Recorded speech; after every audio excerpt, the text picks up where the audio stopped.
So, Jemar, as I was reading your comments from Evangelicals for Harris and hearing some of the other comments that people made, and then seeing the backlash, it strikes me how many cliches we use when people's lives are at stake. Mm. And I, first of all, am not saying by any stretch of the imagination that there's not complexity in these conversations. There's not nuance in these conversations. There's quite a bit of it. But it is fascinating to me how we are so quick to call people or to disqualify people from labels rather than ensuring that they have flourishing life. And this is what I mean by that, is because the number one reaction that I've seen is, oh, there is no such thing as an evangelical for Harris. There is no such thing. If you're, I heard one writer say, if you vote for Harris, you're not an evangelical. Mm. And I think about how many keystrokes and how much attention and how much wasted breath and hot air is used to label people as something or dislabel them as something else. And the same energy is not given to charting a course for what would be the flourishing of neighbors who are not concerned about any label. They're concerned about being able to live. And one of the things that I've seen so often from this apathetic political side, and I'm just going to say, again, we talked about this at length on Pass the Mic, this whole concept of being politically homeless, Come on. this whole concept of us just, we don't have any way to go and what are we going to do? It really reduces us down to people who do not have the Spirit of God to be able to do good in the world. And if we are only able to do good in the world based upon sermons that we preach, I'd argue that's a gospel that's too small. Or if we're only able to do good in the world based upon a candidate that we support, if we're only able to be verified by God based upon where we throw our political allegiance, which again, folks, to say you are voting for someone or to say you endorse someone is not worship. Can we stop acting like it's worship? Can we stop acting like it is a full-throated applause of everything that they've ever done? And can we stop saying that negates us from being able to critique them or push back against their ideals or challenge them or hold them accountable? When did this happen? And it is like the endorsement of a candidate, especially a candidate who has not disqualified themselves, morally, ethically, legally, criminally, as the other candidate has, is all of a sudden a sacrifice of all of our convictions. Who told you that? To borrow a phrase, who taught you to hate yourself? Like, who taught you that you don't have power? Like, who taught you that you don't have ability? Who taught you that you don't have authority in the world to be able to have a say, especially in a country that demands that we have a say, to have a say in the lived experience, not just of you, but of your neighbor who may not be able to vote or who may not have access to the same resources that you do. And it is entirely, wholly unconvincing for me to look at this and say, oh no, what are we going to do? Let me tell you something right now. When we talk like that, especially from the pulpit, I'm not saying when we have care with what we say. I'm not saying when we have complexity and nuance what we say. We are training people to turn off their brains when they enter into politics. We are training people to believe and buy into cliches and statements that are, as King would say, pious irrelevancies, sanctimonious trivialities, spiritual nothing-isms that sound good but mean they have no power. I want, for every person who says, man, I'm politically homeless, I'm this or that, tell me how you are thinking about your vote. I don't want to hear that. I don't want to hear you politically homeless. Tell me how you are thinking about your vote. How are you using the power that you have to proclaim your political homelessness? How are you using your vote? Like, what is it? People are like, man, I don't know. I'm just going to go in there. I'm going to vote, but I'm just, what? You have power Tell me how you are thinking about, hey, this is how I think about. I think about the flourishing of my neighbor. I think about economics. I think about healthcare. I think about foreign policy. I think about Gaza. I think about, give me something.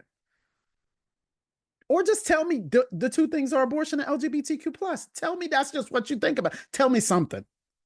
But it's getting to the place of this is inexcusable. And I don't buy that those of us who are studied in the word and informed about society cannot come up with better phrases and a better framework. And that has been incredibly frustrating to watch and wildly it's also wildly ineffectual to reference biblical characters as if we know what they would do. I've heard some people say this, like, oh man, Abraham would have never done this. It's like, he was seriously? Y'all reach your way back. Abraham? David? They're not in a representative democracy. Don't tell me that. Don't tell me we literally do not know what they would have done. We literally do not know how they would have organized in this moment. And that's not our goal. Our goal is not to be like Abraham. Okay. Our goal is not to be like Paul. Our goal is to represent Jesus on the earth for the flourishing of all so that his kingdom can come and his will can be done.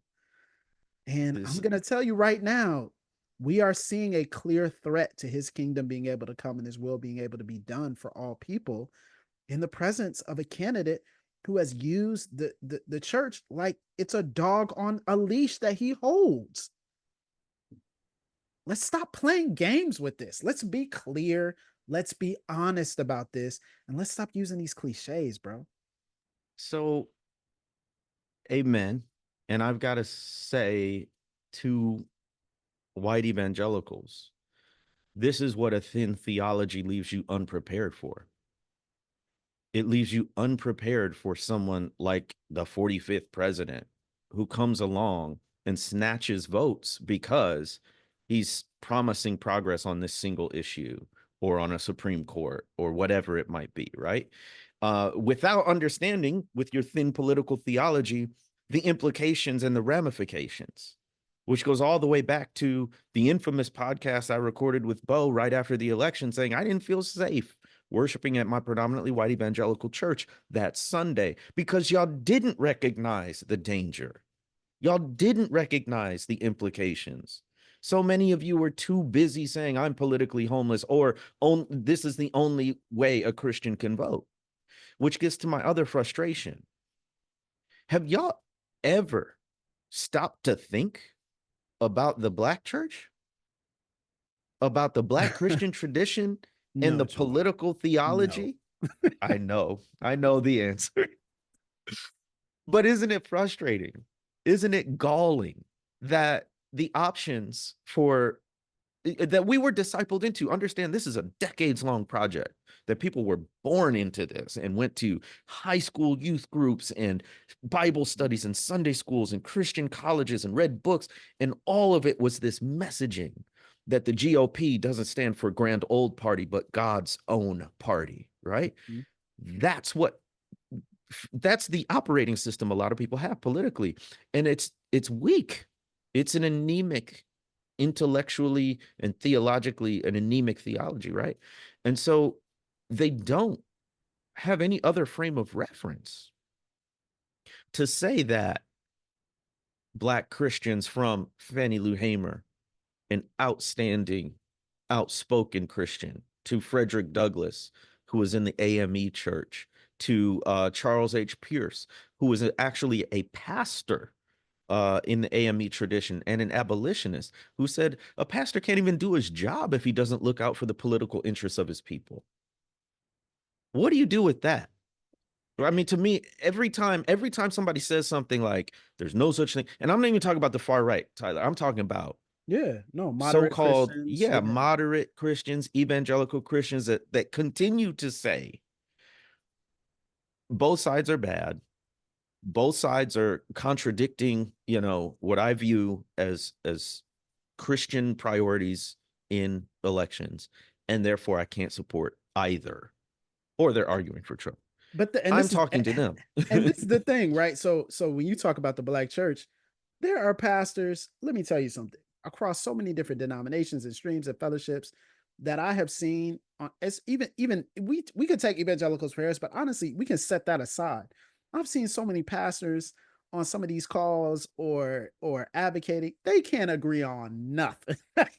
We can't agree on anything when it Not comes to, we monolithic. can agree on Jesus and Christ and him crucified and risen, and that's about it. We talk about church style, we talk about preaching style, we talk about worship style, we talk about social media, we talk about cultural issues. But when it comes to this, it is fast. I'm like, that doesn't strike you as strange? Yeah. Let me tell you, if this is your response, you are not connected to the Black church. You are not connected to the expansive Black Christian tradition. I'm sorry. Don't be this. Don't look at me funny. I'm saying if this is foreign to you, you're not connected, because we all inherently understand this. We all have these conversations. We all are having knockdown, drag out, long dialogues. We all are having these things in our group chats and our family reunions and our kickbacks and our Zoom calls and our barbershops and our beauty salons. We are all having these conversations. And I think it is the difference, Jemar, between a cognitive separation of your mind from your soul and an embodied reaction to life, which says Mm, intuitively there is a threat on humanity. And if there's a threat on humanity, I will not be found doing nothing at the moment there is a threat on humanity. I will wow. not be silent. It is within us. It is within our DNA. And so just to see this reaction and this response, it shows me that we haven't learned anything. You know, we're a decade out from Mike Brown. We're Mhm. 12 years away from back from 13 years away back from Trayvon Martin. We haven't learned anything. We talk about listen to Black Christians, listen to Black people, listen to Black voices. And we talk about this in reaction to pain and tragedy, but we don't talk about this when it comes to formation and direction and vision. And I think it's a stain on the church that we do not listen to Black voices. It's a stain that we do not listen to people on the margins. And it will continue to be, because apparently we're not learning our lesson. The other lesson to learn is courage. So, one of the things that's been percolating in my mind since that Evangelicals for Harris calls is who took the blows? Who continues to take the blows? Because we declared ourselves, because we said, you know, given the two candidates, Harris is looking like the better choice. And how many people, many of whom tuned into that call, will not take a public stand? And I don't even mean posting it on social media. I mean in your families and in your churches. You can sit back, donate, tune into the call, have your opinions, preach to the choir, whatever. But will you put yourself in a position like I did and all the other speakers did to have people question your very salvation because of your political choice? Or will you continue to let others, particularly many of us on that call were Black and brown folks and women, will you let others take those hits? Because to me, solidarity means you stand close enough that you take the hit alongside the people you're standing with, Mm. right? So it really is a moment of courage, I think, for a lot of Christians and white evangelicals in particular. Again, to me, declaring is not, making it Facebook official. It's just being transparent Yeah, being in clear. your circles, in your networks, right?